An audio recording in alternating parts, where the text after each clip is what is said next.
Le discours poétique s'intitule « La voix des leaders poétiques ».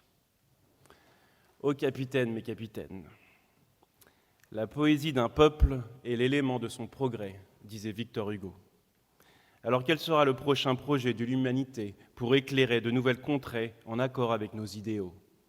Si 2050 devra marquer notre renaissance et le probable début d'un monde d'après, les seules questions qui demeurent sont « Quelle sera votre rime et serons-nous prêts ?» Ho Chi Minh, lui, affirmait qu'un poète doit apprendre à faire la guerre. Alors et si nous donnions naissance à un nouveau type de leader ? Et si nous devenions tous des leaders poétiques et des guerriers de lumière, visant à la fois une plénitude personnelle et une communion universelle ? Parce que quand on y pense, c'est vrai, nous sommes en guerre.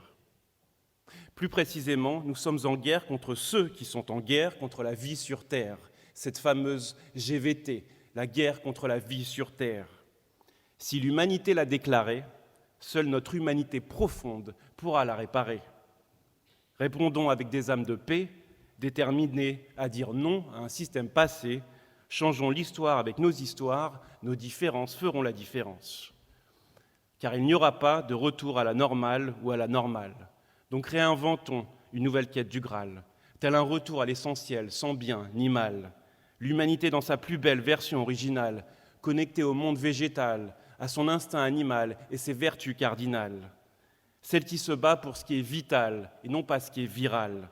Un shift radical vers nos plus beaux états d'âme, pour que l'intérêt général soit roi sur son piédestal et que les modèles d'avenir désirable et de développement durable riment enfin avec entreprise responsable et profit raisonnable. Oui, des leaders poétiques. Alors vous allez me dire, mais c'est quoi un leader poétique ?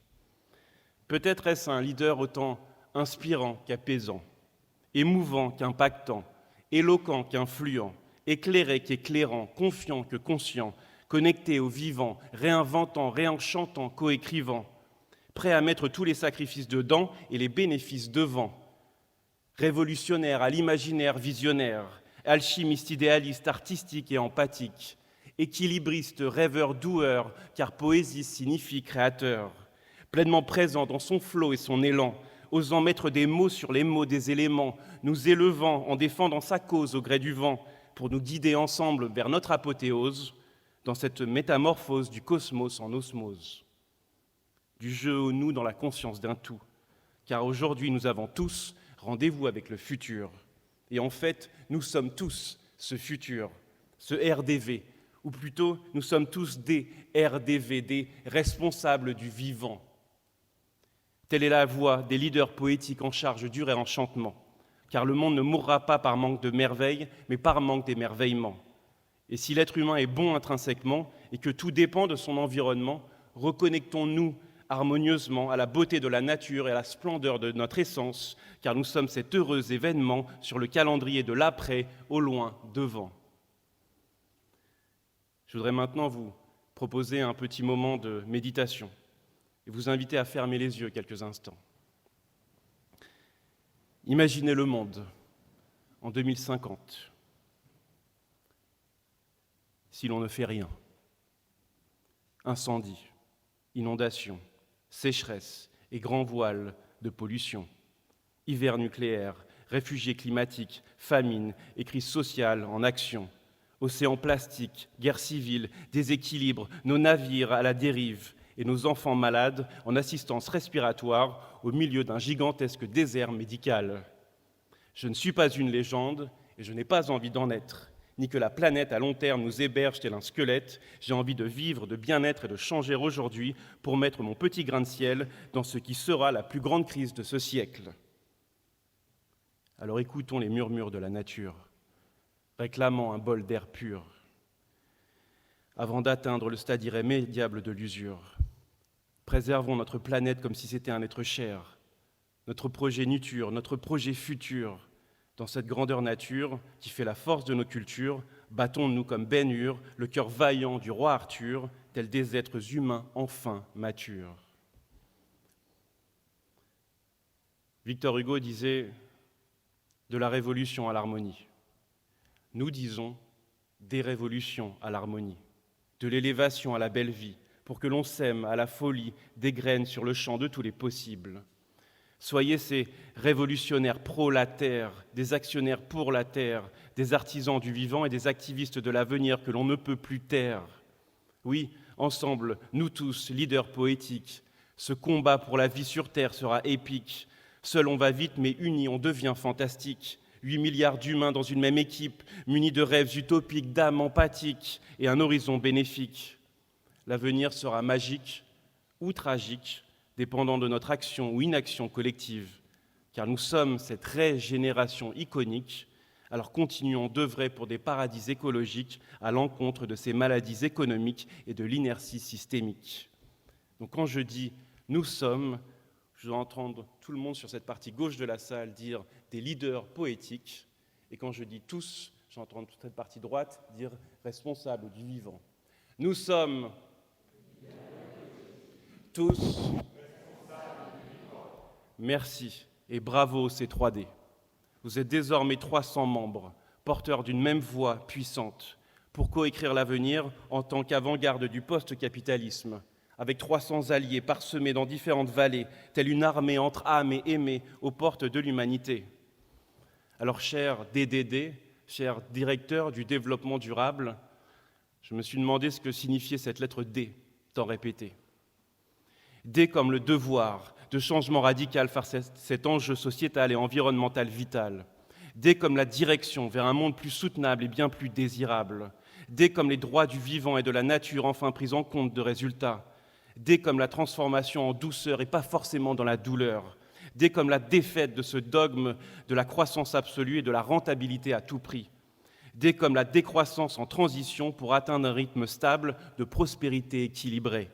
D comme la détermination de chacune et chacun pour réussir à créer de nouvelles organisations éclairées. D comme la dernière chance face à l'urgence climatique et cet horizon abîmé. D comme la défense de l'environnement et le développement de nos capitaux essentiels reliés à la terre-mère nourricière protégée.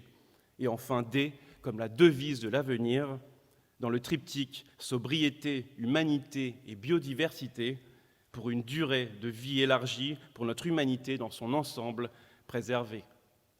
D'idées tel un manifeste de vos idées pour nous guider vers le jour J et qu'est le D-Day. Car sans vous, il n'y a pas de nous et encore moins de tout. Vous êtes le point d'impact dans le point d'impact à la Brevard, l'étendard de l'harmonie en guise de scorecard et au pire, ça marche. Vous n'êtes pas le CAC 40, vous êtes le Pacte 40 avec comme destination 2040. Donc je formule ce vœu pour 2040.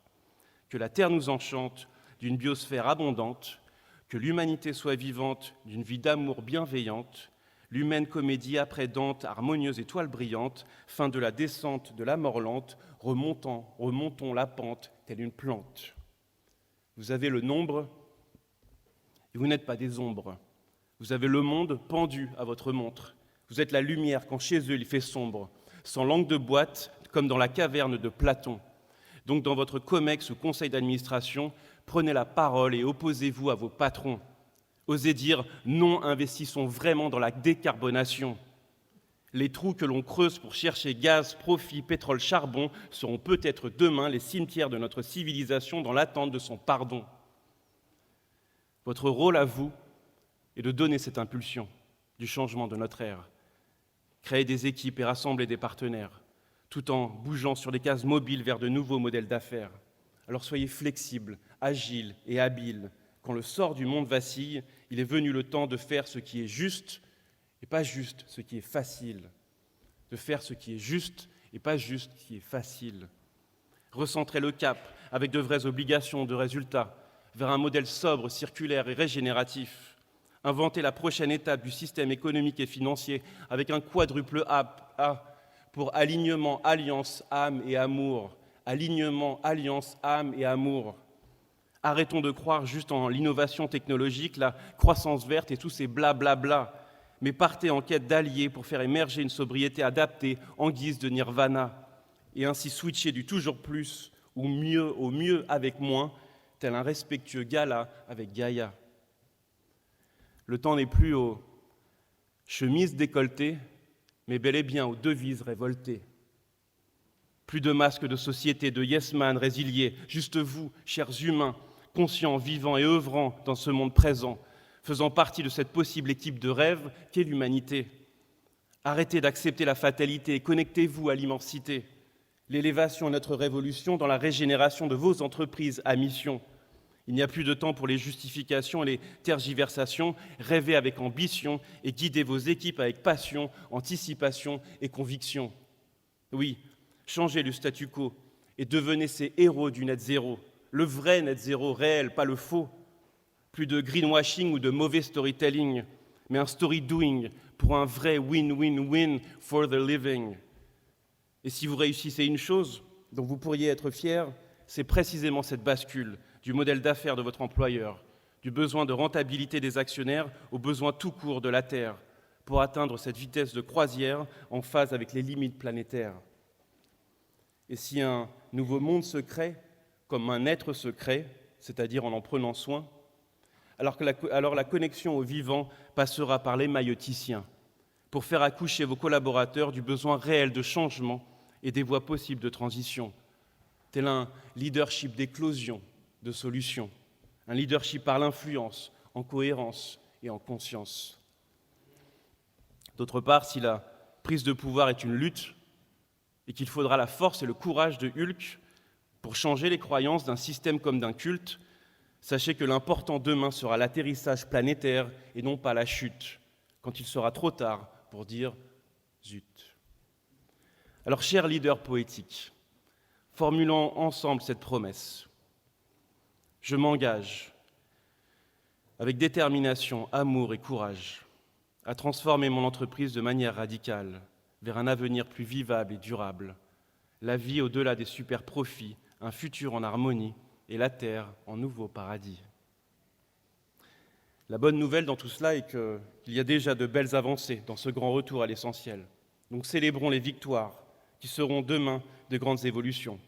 Les accords de Paris, ceux sur la biodiversité, les ODD, les accords internes à l'Union européenne sur la décarbonation, tous les cadres sont désormais là pour agir en concertation. On citera également comme révolution passée la prise de conscience généralisée de l'urgence climatique, les tentatives de plan 2050 au net zéro d'émissions carboniques, les fonctions DDD devenant de plus en plus stratégiques, le reporting de durabilité obligatoire dans les entreprises pour certifier les comptes publics, mais aussi des révolutions à mener dans l'avenir, comme le fait de former des experts parmi les actionnaires dans les conseils d'administration, ou de devenir des entreprises à mission pour faire valider les plans à toute la direction, et tant d'autres à venir. Alors oui, après le jour du dépassement, faisons place à la décennie du réenchantement. Et plus encore, après la théorie du grand remplacement, place à la poésie d'un plus noble engagement, à savoir le grand renoncement. Le renoncement pour remplacer et passer du capitalisme à un nouveau cap, le cap humanisme. Autant en emporte le vent, mais surtout le vivant et le partage des dividendes. Et comme dirait Fabrice, le développement durable, c'est de rester vivant et pas de gagner de l'argent pour pouvoir chérir la vie de nos enfants un peu plus longtemps. Alors mûrir ou mourir, arrêtons de mentir pour pouvoir survivre. Le moment est venu de tenir un discours de vérité. La réalité est que, quasi impossibles à tenir sont les trajectoires présentées. Le zéro carbone en 2050 devra forcément être accompagné d'une décroissance planifiée. Mais heureusement, l'heure H de l'humanité a sonné et il semblerait que les planètes soient presque enfin alignées avec partout des gens de bonne volonté. Alors prenez la parole contre le carbone pour que le futur nous pardonne. Oui, il faut décarboner et préserver la biodiversité, et disons-le, même les entreprises les plus engagées vont malheureusement moins gagner. La plupart des secteurs sont amenés à voir leur chiffre d'affaires baisser, les populations vont moins consommer, moins acheter, moins dépenser, les revenus vont au mieux stagner, le temps de travail risque de s'affiner et il faudra mieux répartir les richesses pour limiter les inégalités et ainsi récupérer le plus précieux pour notre humanité, à savoir le temps de vie, et pas juste à notre chevet quand notre œuvre et notre heure vont s'achever. Donc nous aimerions faire appel à vous, chers pionniers, pour être ces agents de la transformation, par l'action, mais aussi par l'émotion et l'humanisation. Avec comme message l'obligation de créer de la valeur avec moins de ressources naturelles et tendre vers une économie de l'usage. En somme, une société de la sobriété à propriété limitée pour une prospérité équilibrée. Une société de la sobriété à propriété limitée pour une prospérité équilibrée. Les richesses de la sagesse, les capitaux essentiels, une vie plus simple et sereine, le juste milieu entre avoir beaucoup d'argent dans la main et d'être tout court Tarzan dans la jungle. Car si la compétition est la loi de la jungle, la coopération est celle de la civilisation à atteindre. Sinon, à un moment donné, il faudra quand même culpabiliser pour non-assistance à planète et civilisation en danger. On a souvent opposé fin du mois et fin du monde, alors que changer est aujourd'hui aussi important que manger. Alors, on a pu le constater, il y a toujours une raison à l'inaction. Après le Covid, la guerre et maintenant l'inflation. Puisque les entreprises ont juste promis une décarbonation à horizon 2050 sans aucune obligation, activons dès maintenant les plans d'action pour que les plans 2050 ne soient pas juste des objectifs vains, des leurres ou de simples visions, au mieux un sublime songe, au pire un terrible mensonge. Les questions sont donc quelles sont les mesures, les bases de référence pour calculer les baisses, les leviers, les actions, les transformations, etc., etc. Mais la bonne nouvelle, également, puisque les intérêts de survie au final convergeront, et que nous devrions pouvoir compter aussi sur les actionnaires pour mettre la pression, afin de décarboner la Terre et gérer les multiples risques pour leur business liés à la baisse de la biodiversité. Étant donné que la finance verte ne souhaiterait pas non plus une dégradation de son portefeuille, elle sera tenue elle aussi de préserver la nature, ses arbres, ses racines et ses feuilles. Et si l'on doit arborer encore quelques freins, il y a matériellement cette lenteur inhérente à la transition avec du temps long, pour les tests et les mises en application des différentes innovations, ainsi que la complexité du changement sur toute la chaîne de valeur, avec l'intervention parfois nécessaire des législateurs. Il est donc l'heure d'endosser ici et maintenant vos rôles de leaders disrupteurs, un pour tous et tous en cœur. Pour conclure, puisque c'est le moment des vœux, je voudrais lever mon verre vers les cieux pour trinquer au monde merveilleux et l'avenir radieux que nous pourrions léguer à nos enfants si nous faisions de notre mieux et que ce ne soit pas eux qui trinquent dans un monde ténébreux. Le futur s'écrit avec eux, dans le nous, pas en moi-je, mais pour eux, dans le creux de leurs yeux, loin de ce monde devenu creux. Alors formulons ce vœu généreux et engageons-nous pour un futur lumineux et harmonieux, tel un océan bleu de jours plus heureux. Ne soyons plus peureux, la vie et l'amour, c'est encore mieux à deux, main dans la main, vers de meilleurs lendemains un peu plus joyeux. Aussi nous souhaitais-je cette année de douces renaissances sur la piste de danse de notre interdépendance.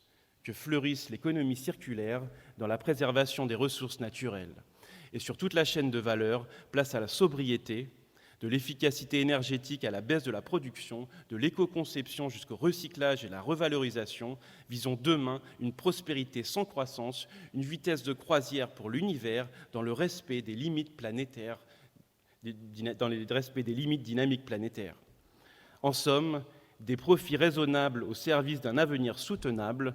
Alors à vous de trouver votre point génial, votre trajectoire optimale pour vous et votre entreprise au sein de cette myriade de constellations d'étoiles.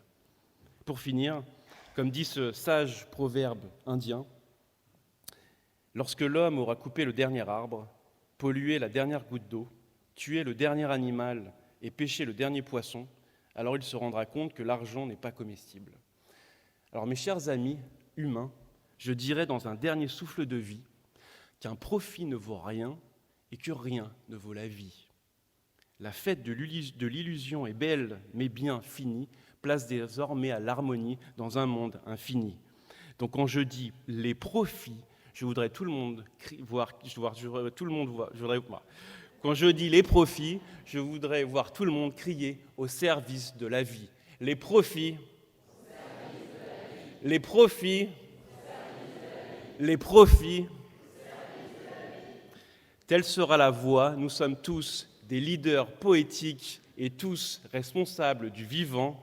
Merci et en avant, et vivons l'océan. Merci beaucoup.